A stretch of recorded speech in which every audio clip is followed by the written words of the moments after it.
PDF के लिए Telegram join करें। डिक्टेशन स्टार्ट होगा 5 सेकंड के बाद।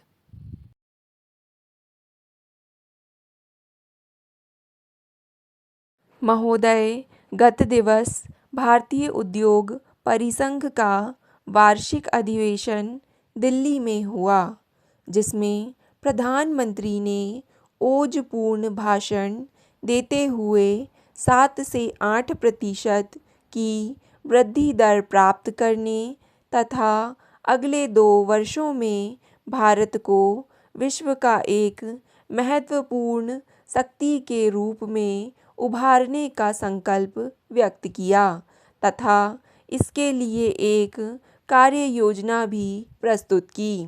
उन्होंने उद्योग व्यापार के नियमन के सभी कानूनों की समीक्षा करने के लिए आयोग का गठन करने, पुराने उपयोगिता खो चुके कानूनों को समाप्त करने, विदेशी मुद्रा कानून की जगह नया कानून लाने, विदेशी निवेश प्रोत्साहन बोर्ड के अधिकार बढ़ाने, कंपनी कानून का कायाकल्प करने, राष्ट्रीय आवास तथा राष्ट्रीय सूचना नीति आदि बनाने की घोषणा की। प्रधानमंत्री ने कहा कि घरेलू उद्योगों के बारे में कोई भी सरकारी आदेश व्यापक विचार विमर्श के बाद ही जारी किया जाएगा। देश में आधारभूत ढांचे के विकास को देखते हुए 100 करोड़ रुपए से अधिक लागत की बिजली, सड़क, पुल, बांध आदि परियोजनाओं पर प्रधानमंत्री कार्यालय सीधे निगरानी रखेगा। सरकार इस बात को सुनिश्चित करेगी कि किसी भी स्वदेशी या विदेशी पूंजी निवेश के प्रस्ताव का अनिश्चित अवधि के अंदर उत्तर दिया जाए। प्रधानमंत्री कार्यालय ऐसी सभी परियोजनाओं की मासिक प्रगति रिपोर्ट पर नज़र रखेगा और यह प्रयास किया जाएगा कि वे अपनी निर्धारित अवधि के भीतर पूरी हों। सरकार ढांचागत विकास में निवेश को और अधिक बढ़ाएगी। निजी क्षेत्र के निवेश को पहले से कहीं अधिक महत्व मिलेगा। सरकार विभिन्न आर्थिक संसाधनों को निवेश में लगाने के लिए शीघ्र ही विभिन्न योजनाएं शुरू करेगी। जहां श्री वाजपेयी ने उद्योग व्यापार को बढ़ाने के लिए अधिवेशन में यह घोषणाएं की, वहीं उन्होंने कहा कि अभी तक हमारी सरकारें उद्योग व्यापार को समझने में विफल रही हैं। वहीं उद्योग व्यापार भी सरकार को समझने में विफल रहा है। उद्योग व्यापार क्षेत्र को सरकार से शिकायत है कि सरकारी निर्णयों में बहुत विलंब होता है तथा कानूनी प्रक्रिया इतनी जटिल होती है कि वे अपना कामकाज संभालने की बजाय इसी से निपटने में अधिकांश समय व संसाधन खर्च करने पड़ते हैं। सरकार उद्योग व्यापार क्षेत्र से लेती ज़्यादा है लेकिन देती बहुत कम है।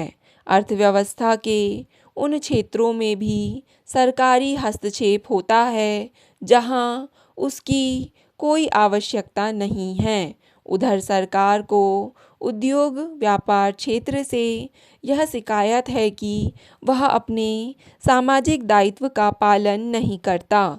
इसका अपना कामकाज उस तरह पारदर्शी नहीं है जैसा कि यह सरकार से स्वयं अपेक्षा करता है। शेयरधारियों, वित्त संस्थानों, श्रमिकों तथा उपभोक्ताओं के प्रति स्वयं को उत्तरदायी नहीं समझना है। भारतीय उद्योगपति प्रतिस्पर्धा तो चाहते हैं लेकिन अपने उद्योग की बजाय दूसरे उद्योगों में। आम आदमी को भी उद्योगों तथा सरकार से शिकायतें हैं कि सरकार और उद्योग व्यापार के शीर्षस्थ लोगों में साठगांठ है।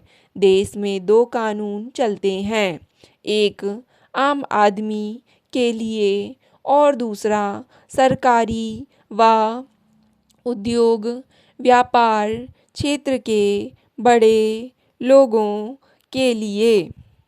महोदय, पिछले कुछ वर्षों में सरकार द्वारा अपनाई गई आर्थिक उदारीकरण की नीति से भारतीय उद्योग जगत में आत्मविश्वास बढ़ रहा है। भारतीय उद्योगों के महासंघ के वार्षिक अधिवेशनों में यह बात दृष्टिगोचर होती रही है।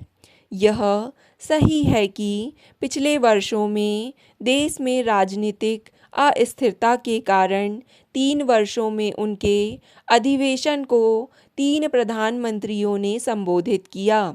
इस संस्थान ने पूर्व वित्त मंत्रियों डॉक्टर मनमोहन सिंह व पी चिदम्बरम को भी अपने अधिवेशनों में आमंत्रित कर उनसे अर्थव्यवस्था से संबंधित सरकारी नीतियों पर विचार विमर्श किया। वहीं उपयोगी व्यापार के समक्ष आने वाली समस्याओं को उनके सामने रखा। इस वर्ष के वार्षिक अधिवेशन में प्रधानमंत्री, वित्त मंत्री, कांग्रेस अध्यक्ष तथा पूर्व प्रधानमंत्री आमंत्रित थे।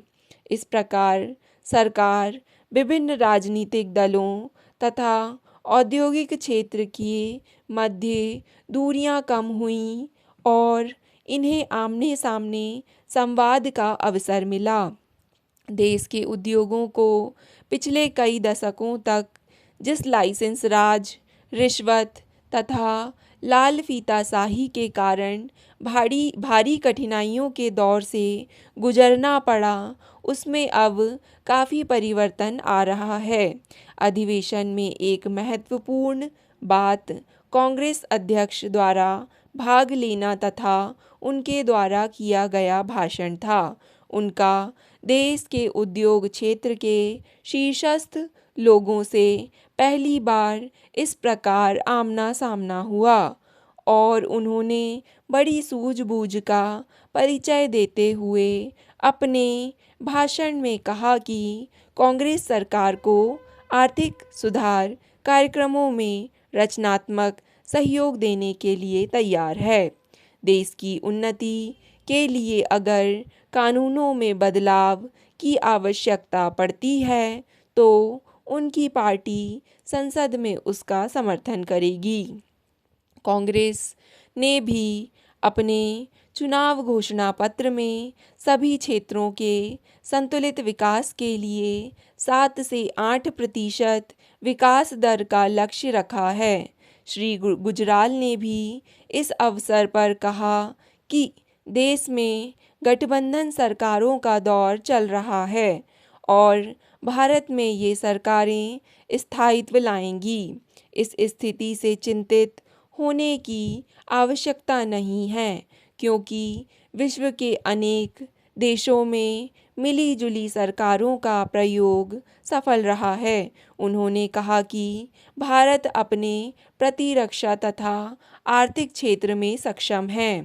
वित्त मंत्री ने कहा कि सरकार का लक्ष्य कर वृद्धि नहीं बल्कि करों की वसूली में वृद्धि का है। उन्होंने कहा कि करों की वसूली के लिए बजट में कड़े प्रावधान किए जाएंगे। आज छोटे बड़े उद्योग देश की अर्थव्यवस्था की रीढ़ की हड्डी हैं। यह जितने बढ़ेंगे उतना ही देश का आर्थिक विकास होगा। निर्यात व्यापार बढ़ने के साथ साथ रोजगार के अवसर भी बढ़ेंगे, जहां सरकार को इस क्षेत्र के विकास में अपना सहयोग प्रदान करना चाहिए।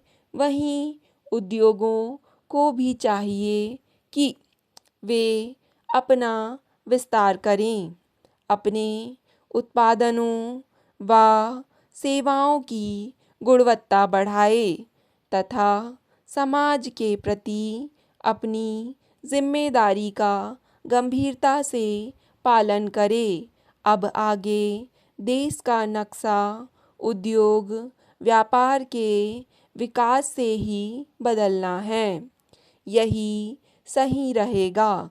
इस दिशा में कार्य किया जाए। स्टॉप।